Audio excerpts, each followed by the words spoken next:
이제는 내 생명이 내 속에서 녹으니 환난 날이 나를 사로잡습니다.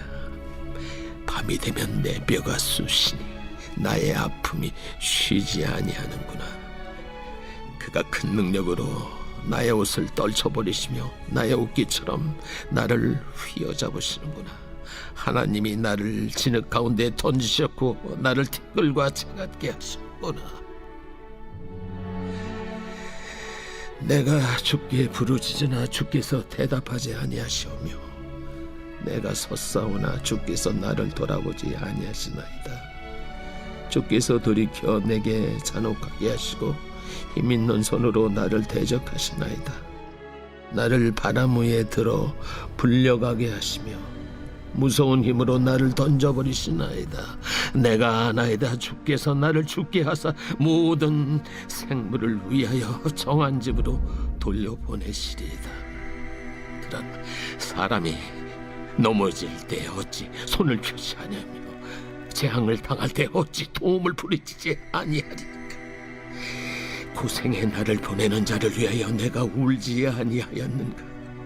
빈궁한 자를 위하여 내 마음에 근심하지 아니하였는가. 내가 복을 바랐더니 화가 왔고 광명을 기다렸더니 흑암이 왔구나. 내 마음이 들끓어 고요함이 없구나. 환난 날이 내게 임하였구나. 나는 햇볕에 쬐지 않고도 검어진 피부를 가지고 걸으며 회중 가운데 서서 도움을 부르짖고 있느니라. 나는 이리의 형제여 타저의 벗이로구나. 나를 덮고 있는 피부는 검어졌고 내 뼈는 열기로 말미암아 탔구나. 내 수금은 통곡이 되었고 내 피리는 애국이 되었구나. 안녕하십니까. 사랑하는 큰속 교회 가족 여러분, 4월 12일 금요일 매일 말씀 시작하겠습니다. 오늘 본문은 욥기서 30장 16절에서 31절까지 말씀으로 어제 본문과 이어서 있는 욥의 고백입니다. 16절부터 23절까지는 이제 욥이 상황을 비관하는 것에서 넘어서 이 모든 고난의 원인이 하나님으로부터 왔다고 이야기하고 있습니다. 19절에 하나님 이 나를 진흙 가운데 던지셨고, 21절 주께서 돌이켜 내게 잔혹하게 하시고, 이런 표현 23절 주께서 나를 죽게 하사. 그러니 이 모든 고난의 어떤 주체가 이제 하나님임을 욥은 이야기하고 있습니다. 혹자는 이것을 보고 욥이 하나님을 비난했다고도 이야기합니다. 예, 물론 그렇게도 볼 수 있는 본문이겠습니다. 하지만 이것을 완전히 비난했다고만 보기는 또 조금 그런 내용이죠. 왜냐하면 모든 일이 하나님의 손에 붙들려 있다라는 성경적인 관점에선 우리의 행복도, 우리의 좋은 일도 나쁜 일도 다 하나님의 손에 있기 때문인 것입니다. 여튼 이 욥의 마음이 점점 문드러져 가는 것을 볼 수 있으실 것입니다. 24절부터 27절까지는 그러나 여전히 어찌 도움을 부르짖지 아니하오리까. 그래도 하나님께 부르짖는 욥의 모습을 볼 수 있습니다. 그리고 25, 6, 7절은 내가 이렇게 살았는데도 이 억울하다. 고생의 나를 보내는 자를 위하여 나는 울었다. 빈궁한 자를 위하여 내 마음이 근심했다. 그렇지만 나는 흑암에 있다. 27절 내 마음이 들끓어 고요함이 없으나 원어적인 성경을 보신다면 나의 내장이 끓고 있다라는 표현입니다. 얼마나 속이 쓰리고 문드러지면 진짜 내장이 끓다. 이 물이 110도에 끓지 않습니까? 우리가 가스불 켜서 물을 끓듯이 내 내장이 그렇게 불타는 것 같이 끓고 있다라고 표현하고 있습니다. 얼마나 아픈 욥의 마음일까요? 28절 햇빛에 쬐지 않고도 검어진 피부, 이것은 두 가지입니다. 얼굴이 사색이 되었다라는 우리나라의 표현과 같이 욥의 어떤 피부가 이 정말 병 때문에 또 근심 때문에 검해졌다라는 표현도 맞고요. 문둥병 때문에 이 종기 때문에 터지고 썩고 골마왔기 때문에 몸 전체가 검해졌다라는 해석도 있습니다. 이리와 타조의 벗이다. 이것은 울음소리 때문에 슬픔과 고독을 상징한다라고 큐티책에 나와 있는 것처럼 울음과 슬픔의 대명사고요. 31절 수금과 피리는 찬양 혹은 기쁠 때, 잔치 때 쓰는 도구가 지금은 통곡과 애곡이 되었다고 이야기합니다. 사랑하는 가족 여러분, 오늘 본문도 여전히 욥이 얼마나 비참한지에 대한 이야기입니다. 하지만 저는 오늘 이 본문의 24절이 제 마음에 꽂혔습니다. 그러나 사람이 넘어질 때에 어찌 손을 펴지 아니하며 재앙을 당할 때에 어찌 도움을 부르짖지 아니하리까. 여러분, 우리의 도움의 대상이 누굽니까?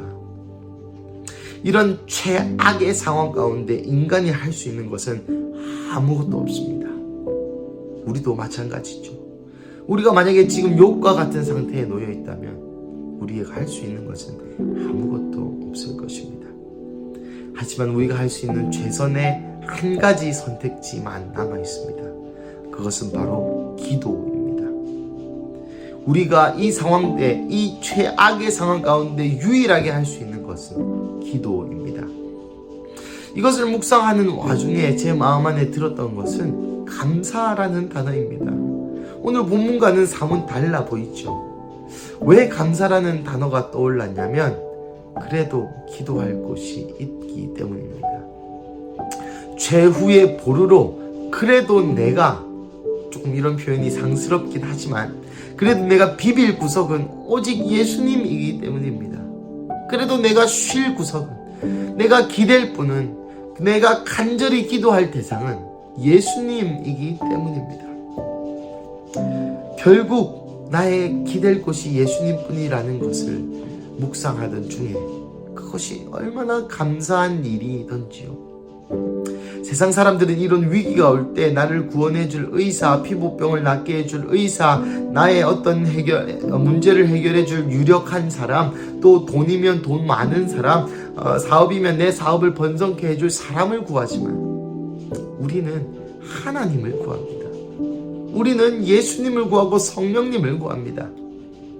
성령님은, 하나님께서는 그 어떤 사람보다 유력하신 분이시고 그 어떤 존재보다 강력하신 분이시고 그 어떤 존재보다 돈도 많으신 분이시고 그 어떤 것보다 뛰어나신 분이시기 때문입니다. 그래서 저는 오늘 본문을 읽는데, 하나님, 그래도 내가 기도할 수 있음에 감사합니다.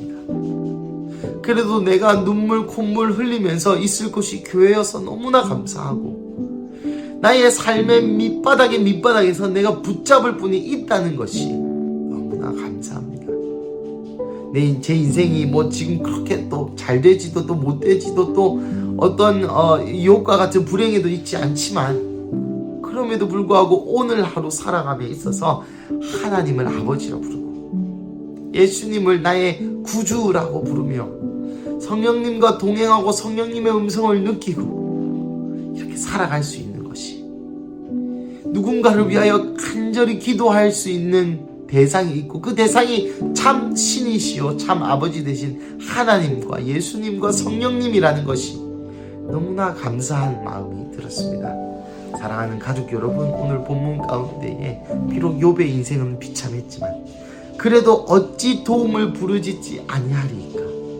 우리의 도움을 부르짖는 대상이 이 세상, 이 역사상, 이 지구상 그 누구보다 위대하신 분이시라는 것을 오늘 인지하시면서 오늘 하루 감사함으로 기도하시는 하루 되시기를 주님의 이름으로 축복합니다. 우리 함께 기도하시겠습니다. 사랑하는 하나님, 감사합니다. 오늘 본문을 통하여 그래도 우리가 기도할 수 있는 분이 계시고, 그래도 우리가 기도할 대상이 있고, 그래도 우리가 기도할 수 있는 대상이 하나님 아버지라는 것이 너무나 감사합니다. 하나님, 세상 사람들은 이 세상의 것을 의지하지만 우리는 오직 하나님 한 분만을 의지합니다. 그래서 그것이 너무나 감사드립니다. 우리도 세상 사람들처럼 돈을 의지하고 사람을 의지하고 명예를 의지하고 권력을 의지했다면 결국 끝끝내 아무 희망이 없었을 터인데, 우리의 인생에 불행을 맞이하는, 고난을 맞이하는, 고통을 맞이하는 우리의 태도가 기도이며 그 기도의 대상이 여호와 하나님 아버지라는 것이 너무나도 감사합니다. 사랑하는 하나님, 오늘 그 아버지 하나님께 기도하는 하루 되게 하여 주시옵소서. 그래서 오늘의 삶 가운데 하나님이 역사하시는 것을 느끼고, 하나님의 인재를 느끼고, 하나님의 인도를 느끼며 오늘도 도움을 구하는 그런 하루 되게 하여 주시옵소서. 주님 감사합니다. 이 모든 말씀 살아계신 예수님의 이름으로 기도드립니다.